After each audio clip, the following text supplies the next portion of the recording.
안녕하십니까. 저는 헤럴드 경제 신문사에서 대중문화를 담당하는 선임 기자 서병기입니다.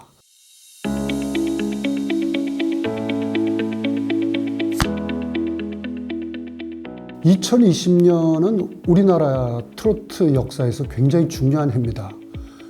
TV조선에서 내일은 미스터 트롯이 방송되고 엄청난 시청률을 기록하고 끝나죠.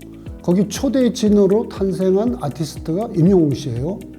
그 해에 제가 임영웅 씨를 처음 봤는데 그 현장은 임영웅 씨와 입상자들을 중심으로 해서 서울올림픽공원 체조경기장에서 대국민 감사 콘서트를 열어요.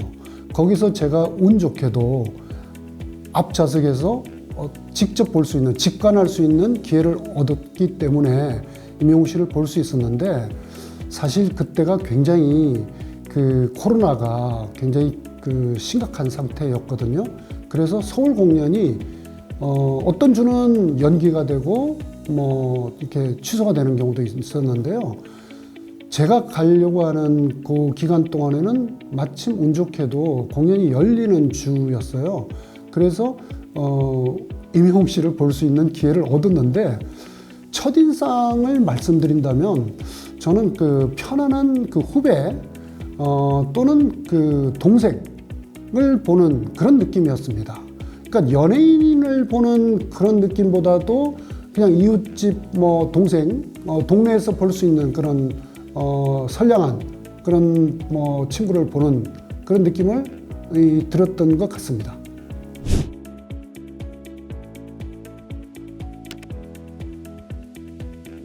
미스터 트롯이 방송될 때 그때 스타성이 있겠다 하는 걸 저는 판단을 내렸어요. 저는요. 왜 그러냐면은 이게 오디션 프로잖아요. 오디션 프로그램이지만 노래를 끌고 가는 방식을 알고 있는 가수라고 저는 느꼈어요. 보통 오디션에 나오게 되면은 도전자들이 노래를 좀 더 잘 부르려고 하거든요. 점수를 많이 따기 위해서. 그래서 막 기교를 막 넣어요. 근데 그런 스타일이 전혀 아니더라고요. 보면은 내가 이렇게까지 하는데 점수를 좀 많이 주지 않을래요? 막 이렇게 애원하는 듯한 그런 스타일이 전혀 아니더라는 거죠. 그러면 임영웅 씨는 어떻게 부르느냐면요, 감성이 이렇게 흘러가는 대로 자연스럽게 음악을 끌고 가요. 그러니까 딱 넘치지도 않고 모자라지도 않는 딱 그만큼의 방식으로. 그러니까 자연스러운 거죠. 인간은 자연스러울 때 가장 좋게 받아들일 수 있는 거잖아요. 그래서 그런 방식을 본인이 갖고 있다는 거는, 이거는 웬만한 내공을 가진 가수도 하기가 어려운 거라고 저는 생각이 돼서, 그래서 저는 임영웅 씨가 노래만으로 팬덤을 확보할 수 있겠다, 이런 생각을 하게 됐고요. 그래서 제가 팬덤을 한번 방송을 하면서 계속 체크를 했거든요. 그러니까 팬들이 계속 노래 하나가 추가될 때마다 팬덤이 계속 유입이 되고 있더라고요. 그래서 결국 수많은 팬덤들이 저와 비슷한 과정으로 임영웅 씨의 팬이 되는 것 같구나 하는 걸 그때 느꼈고요. 서혜진 PD도 나중에 인터뷰할 때 이런 이야기를 했어요. 임영웅 씨 팬덤은 80% 정도가 미스터 트롯을 할 때 형성이 된 사람들이다, 이런 이야기를 하는 거 보면은 임영웅 씨의 스타성은 거의 아마 음악에서 나오지 않나, 이런 생각이 듭니다.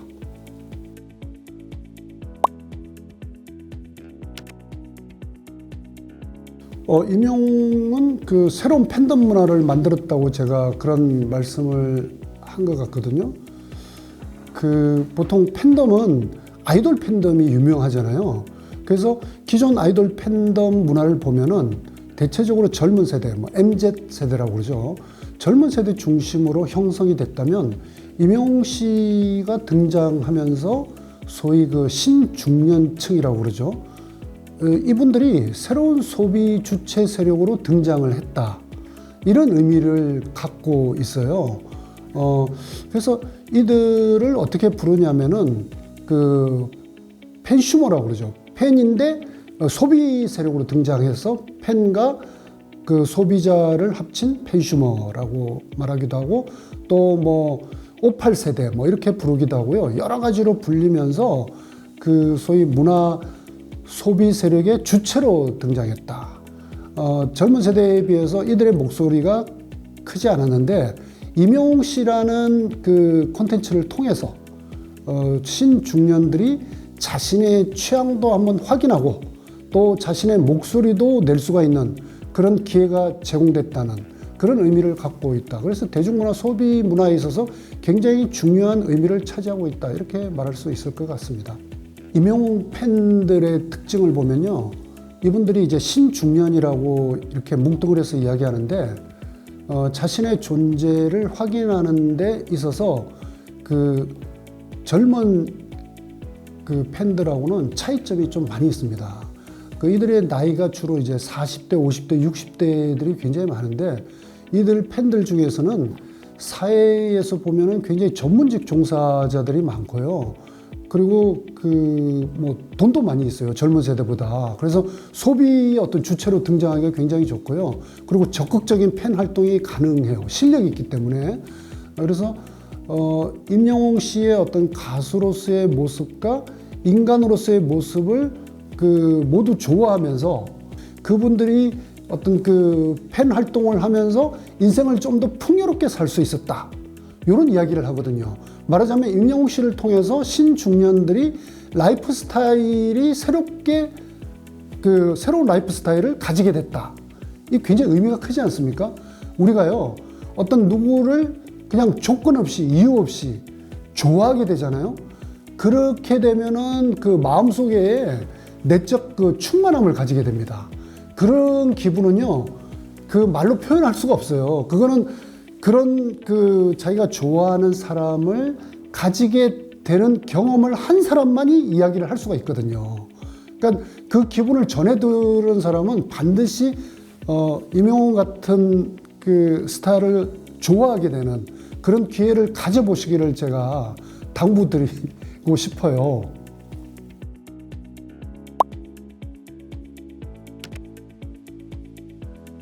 어머니를 모시고 살아온 그 착한 자식, 착한 아들, 이런 이미지가 있어요. 그런 거는 중년의 그 어머니들이 굉장히 좋아하게 되는 그런 이유가 되는 것 같습니다. 그 임영웅 씨가 팬들은 다 아시지만 어린 시절 뭐 4살 때 아버님이 돌아가셨잖아요. 그래서 그 여러 가지 상황으로 그 만만치 않은 그 쉽지 않은 어린 시절을 보낼 수밖에 없다고 생각되는데 그렇지만 그래도 그 겸손함을 잃지 않고 그 어려운 시기를 잘 이겨냈고요. 그러면서도 굉장히 그 유쾌함 같은 거, 그 임영웅 씨가 그 소위 잔망미라는 거 있잖아요. 굉장히 그 막 웃길 줄 아는 그런 것도 갖고 있거든요. 그런 거를 가지고, 그러니까 어떻게 보면 어린 시절 굉장히 그 힘든 일이 있었을 텐데도 그 얼굴에는 웃음과 유쾌함을 가지고 있어요. 그래서 아마 임영웅 씨를 계속 알게 되면 좋아하지 않을 수 없는 그런 그 소위 한번 빠지면은 헤어나올 수 없는 그런 요인들이 저는 있다고 생각이 되거든요.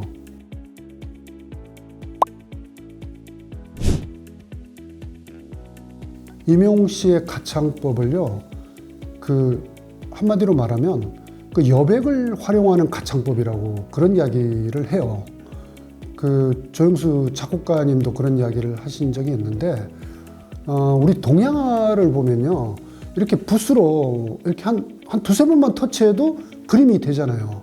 근데 그 보면 수많은 색칠을 하지 않는 그 빈 공간들이 있는데 그 여백을 활용하는 그 임영웅 씨 노래가 약간 그런 스타일이거든요. 그러니까 속삭이듯이 말을 건넨다고나 할까요? 그렇게 차분하게 부르면서 여백의 미를 잘 살려낸다. 그 지르는 창법이라고 그러죠. 그러니까 절규도 하는 톤 이런 게 거의 없고요. 더도 덜도 아닌 한가위가 아니고 더도 덜도 아닌 딱 그만큼만의 감성을 사용해서 노래의 효용을 극대화시킨다고 그럴까요? 뭐 이런 그 소위 그렇게 해서 임영웅 씨의 노래는 공감력을 굉장히 높여준다. 이렇게 말씀드릴 수 있을 것 같아요. 그리고 임영웅 씨는 사실은 트로트 가수가 아니에요. 저는 임영웅 씨 앞에다가 그냥 가수다. 왜냐면요, 트로트뿐만이 아니고 발라드와 스탠다드 팝, 뭐 힙합 장르까지 뭐 두루 소화할 수 있는 EDM 장르까지 하거든요. 그래서 뭐 수많은 음악 장르를 다 소화할 수 있을 정도로 음악적인 스펙트럼이 매우 넓다고 할 수 있고요. 그러니 듣는 사람 입장에서도 임영웅 씨 음악은 지루한 경우가 거의 없어요. 너무 다양하게 그 어떤 예측하기 좀 어려운, 뭐 심지어는 임영웅 씨가 이런 노래까지 할 수 있을까 하는 그런 쪽에도 도전을 하거든요. 그래서 아마 임영웅 씨는 앞으로도 뭐 어떤 도전을 할지가 굉장히 기대가 많이 되는 가수다. 그래서 임영웅 씨의 노래에 대해서는 사람들이 관심을 가지고 좋아할 수밖에 없지 않나, 이런 생각을 합니다.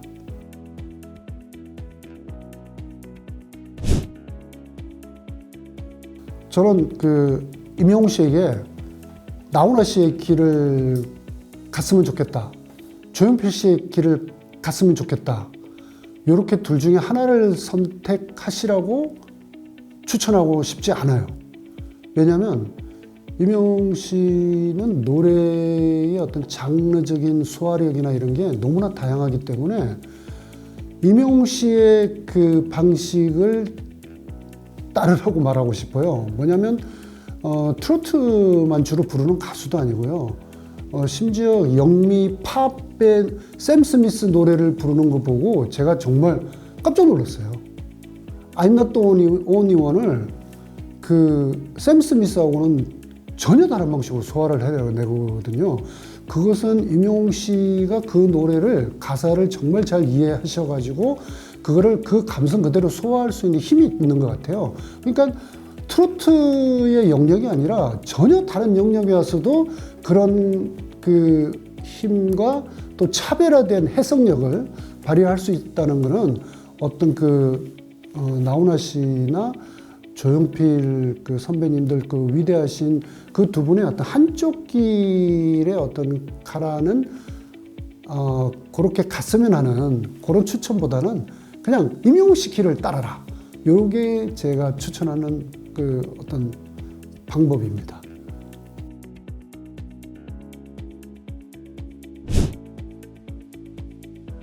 임영웅 씨는 파도 미담만 나오죠. 보면은 임영웅 씨가 자신을 철저하게 관리하는 모습이 보이긴 합니다. 왜냐하면 유명해지기 전과 후에는 이제 자신의 행동이 어느 정도 영향을 미치는지가 달라졌다는 것을 본인이 가장 먼저 알 거예요. 아마 그래서 관리하는 모습을 보이고 있지만 팬덤과 함께 그런 미담이 어떤 확산되고 이런 게 소위 성장하는 것 같거든요. 그러니까 팬덤과 함께 서로 주고받는 상호작용이라고 생각을 하는 것 같아요. 그래서 임영웅 씨가 바르게 살려고 노력하고 있고, 또 팬들은 그런 임영웅 씨의 모습을 보고 임영웅 씨라는 우산 아래에 모여서 좋은 일, 선행을 하고 있죠. 그렇게 주고받는 선행이 선순환 구조가 만들어져서 지역적으로는 우리나라 전체 울릉도까지, 제주도까지 이렇게 다 가 있잖아요. 그러면서 좋은 일을 하는 것들이 소위 전국의 네트워크화가 되고, 그러면서 선행의 어떤 메비우스 띠라고 할까요? 그러면서 끝없이 이어지고 있거든요. 그래서 저는 이런 게 굉장히 바람직한 모습이다. 그리고 팬들과 임영웅 씨가 서로 그런 선행의 자극제 역할을 하게 된다. 이것처럼 바람직한 게 저는 없다고 생각이 되거든요.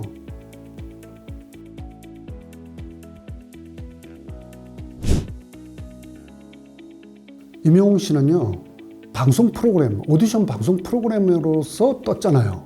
근데 이제 그 후에는 방송 프로그램이 잘 나오지 않아요. 그분의 관심은 오로지 음악에 있기 때문에 음악 외에는 다른 데 시간을 투자할 시간이 없어요. 그러니까 좋은 노래와 다양한 콘텐츠가 계속 나오고 있거든요.